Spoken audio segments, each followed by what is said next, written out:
گھر میں ہر طرف گہما گہمی تھی۔ آج اس کا نکاح تھا۔ بظاہر تو وہ خوش رہنے کی اداکاری بھرپور طریقے سے کر رہی تھی، اپنی ساری کزنز کو اور اپنی چچیوں کو جلانے کے لیے، لیکن اندر ہی اندر خود بھی جل رہی تھی اور کر بھی رہی تھی۔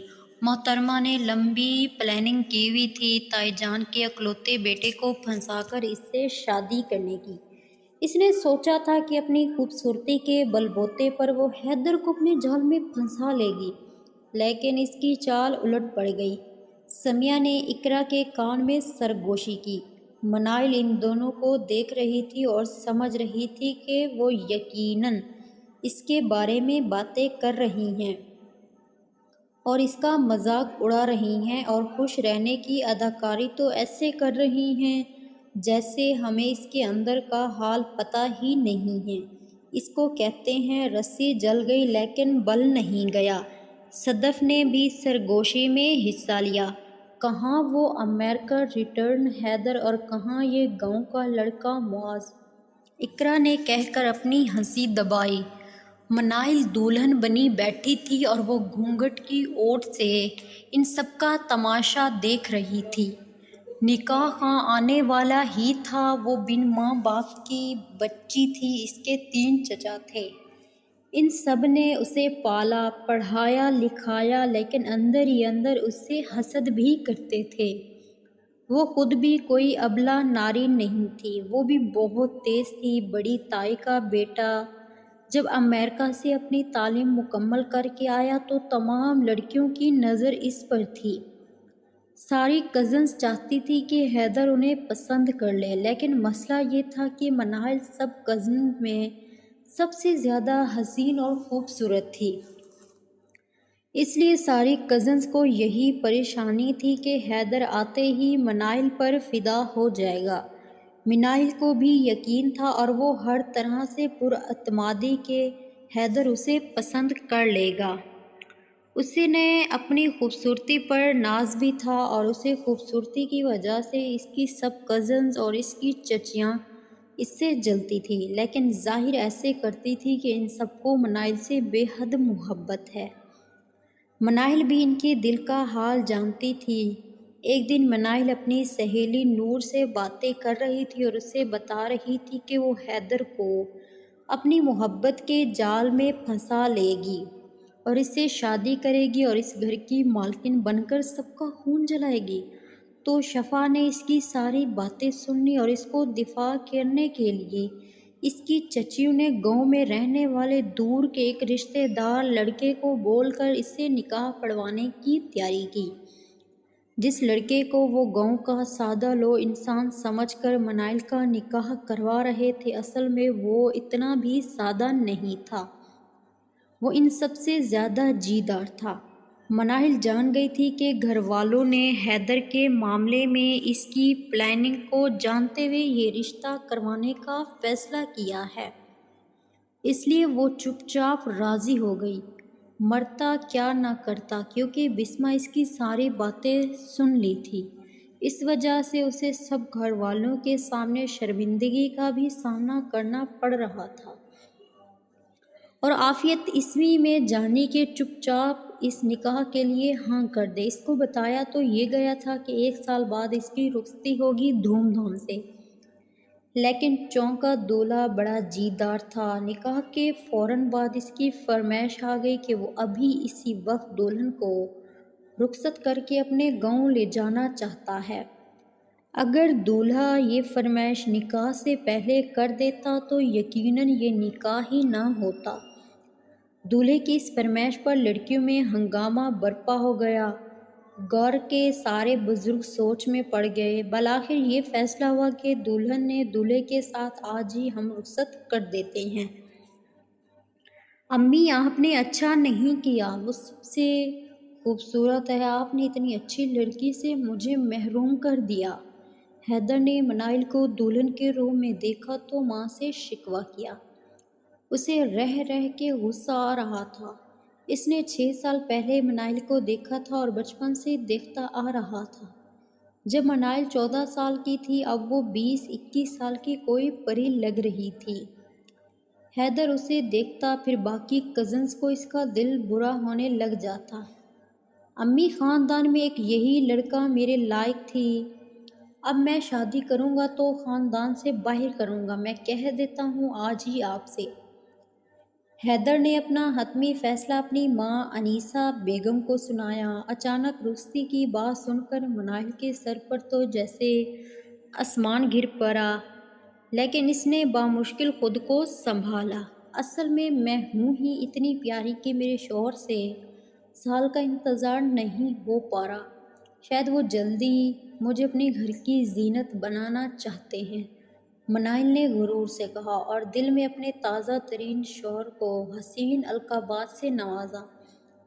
تم تو پیاری ہو، اب تمہارا دولہا اندر آئے تو ہم دیکھیں کہ تمہارا دولہا کیسا ہے، اقرا نے مذاق اڑانے والے انداز میں کہا۔ لیکن جیسے ہی معاذ اندر آیا، سب لڑکیوں کا منہ کھلا کا کھلا رہ گیا۔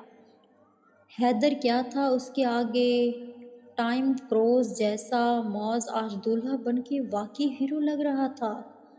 یہ تو کچھ زیادہ ہی ہینڈسم ہے، اقرا نے شفا کے کانوں میں کہا۔ ساری لڑکیاں تیار تھیں، ایسے جیسے نکاح کا فنکشن نہ ہو، کوئی ولیمے کا فنکشن ہو۔ اچھا ہے لے جائے آج ہی اس آفت کی پڑیا کو، سیما چچی نے کہا۔ خیر جیسے تیسے اسی رات منال کو معاذ کے ساتھ رخصت کر دیا گیا۔ اب شہر سے گاؤں کا راستہ 3 گھنٹے کا تھا۔ 3 گھنٹے بھاری بھرکم کپڑوں اور جھکے ہوئے سر کے ساتھ بیٹھ کر منال تو ہلکان ہو گئی تھی، اور ایک نظر اٹھا کر اس نے پاس بیٹھے معاذ کو بھی چور نظروں سے دیکھ لیا تھا، اور دل میں اطمینان ہوا کہ شکل تو اچھی ہے، جاہل گوار بھی نہیں لگ رہا، لیکن رعب دار ضرور لگ رہا تھا۔ 3 گھنٹے کی مسافت طے کر کے بالآخر گاؤں آ ہی گیا۔ منال کا جوڑ درد کر رہا تھا، سفر کی تھکاوٹ کی وجہ سے اسے رہ کر معاذ پر غصہ بھی آ رہا تھا۔ منال نے سوچا تھا کہ 1 سال بعد رخصتی ہے، اس عرصے میں اس کا شوہر شہر میں گھر لے لے گا اور اسے گاؤں نہیں جانا پڑے گا، لیکن اب وہ سخت غصے میں تھی، لیکن اظہار نہیں کر پا رہی تھی۔ اور جس طرح سے گھر والوں نے اسے راتوں رات رخصت کیا تھا، اس نے قسم کھا لی تھی کہ وہ واپس اس گھر میں نہیں جائے گی، اور سب گھر والوں کو یہی دکھائے گی کہ وہ گاؤں میں بہت زیادہ خوش ہے۔ رات کے 9 بج رہے تھے، معاذ تو گاڑی سے اتر کر ہی کہیں غائب ہو گیا تھا۔ ایک عورت اس کے ساتھ تھی گاؤں کی، جو کہ نکاح میں بھی شریک تھی، وہ معاذ کی خالہ حلیمہ خاتون تھی۔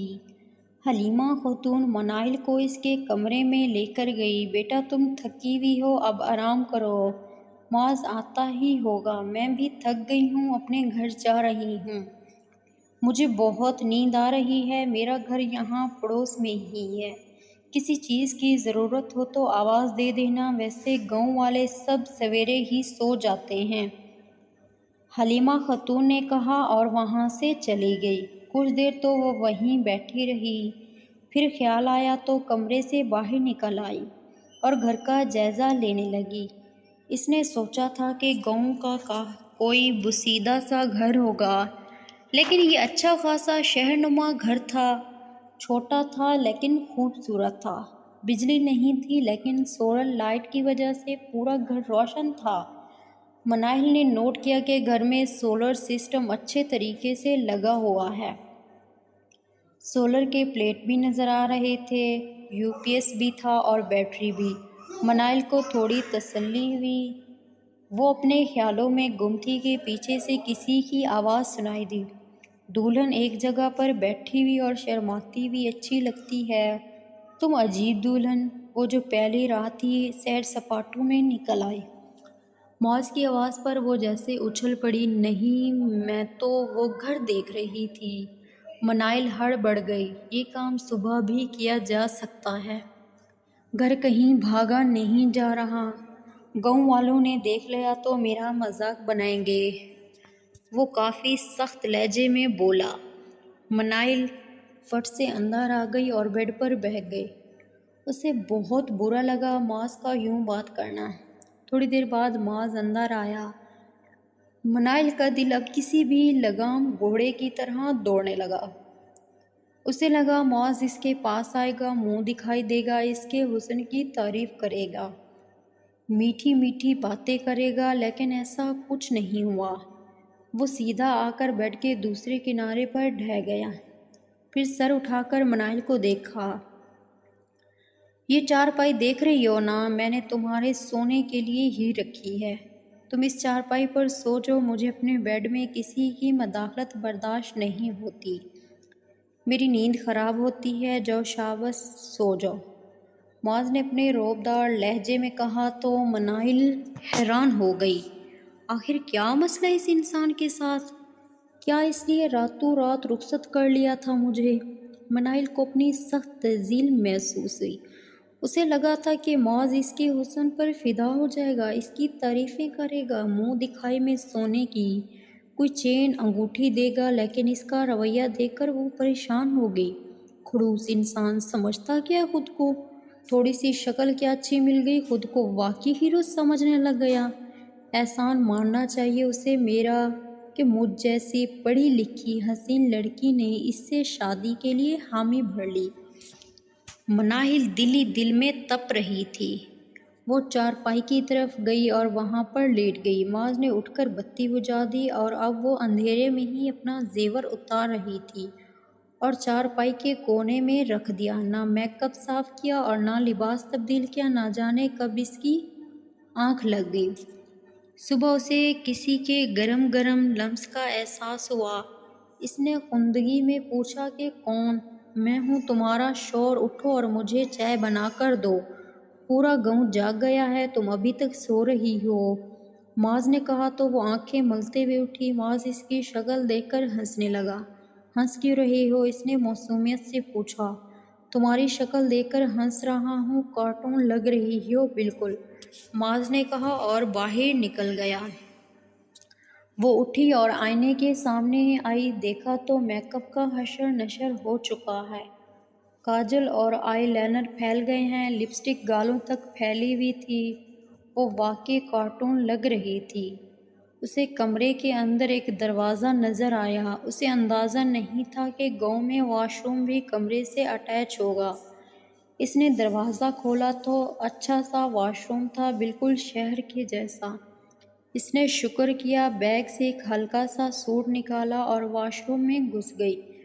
فریش ہو کر باہر آئی تو دیکھا کہ ایک چھپر سا بنا ہوا ہے جہاں پر معاذ آگ جلائے بیٹھا تھا اور چائے تیار تھی۔